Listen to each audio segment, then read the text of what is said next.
Film companion वाली अनुपमा चोपड़ा को KGF star यश ने भी आईना दिखाने का काम किया है। उनकी बोलती बंद कर दी है।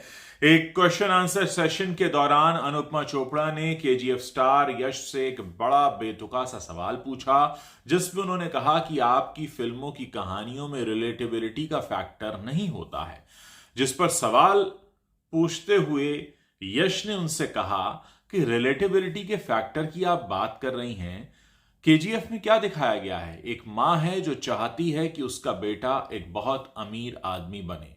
आप बता दीजिए कि ऐसी कौन सी मां है इस दुनिया में, और मैं बात कर रहा हूं इस दुनिया में रहने वाले मिडिल क्लास लोगों की, जिनकी संख्या सबसे ज्यादा होती है। हर मां यही तो चाहती है कि उसका बेटा बड़ा होकर एक अमीर आदमी बने। हो सकता है ये आपके अपर क्लास को समझ में ना आ रहा हो या आपके लिए ये रिलेटेबल ना लग रहा हो, लेकिन इस देश की जनता इससे रिलेट करती है और इसीलिए इस फिल्म को पसंद किया गया। हां, हमने उसके आसपास कुछ ड्रामा जरूर बुना है, लेकिन ये जो आप रिलेटेबिलिटी का इल्जाम लगा रही हैं कि रिलेटेबिलिटी नहीं होती, तो हर मिडिल क्लास फैमिली की मां यही चाहती है कि उसका बेटा बड़ा होकर एक अमीर आदमी, एक सक्सेसफुल आदमी बने। कौन सा ऐसा परिवार होगा मिडिल क्लास जितने भी लोग रहते हैं इस देश में?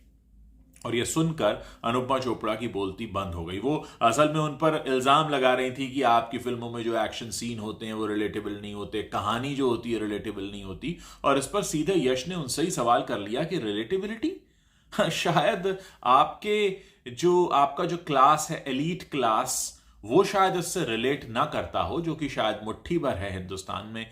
1 या 2% लोग एलीट क्लास होंगे, लेकिन बाकी का जो 98-99% लोग हैं वो सब मिडिल क्लास हैं और इसी तरीके की सोच से वो ताल्लुक रखते हैं, इत्तेफाक रखते हैं, रिलेट करते हैं, और इसीलिए हमारी ये कहानी लोगों को पसंद आई।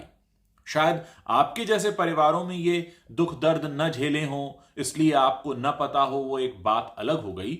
लेकिन एक आम इंसान, एक आम परिवार, एक आम मध्यम वर्गीय परिवार जो देश में रहता है, वो सीधे तौर पर इसी तरह के दर्द से दो चार होता है रोजाना, और इसीलिए उनकी एक तमन्ना होती है कि हमारे बच्चे हमसे आगे बढ़ें, क्यों ना हो।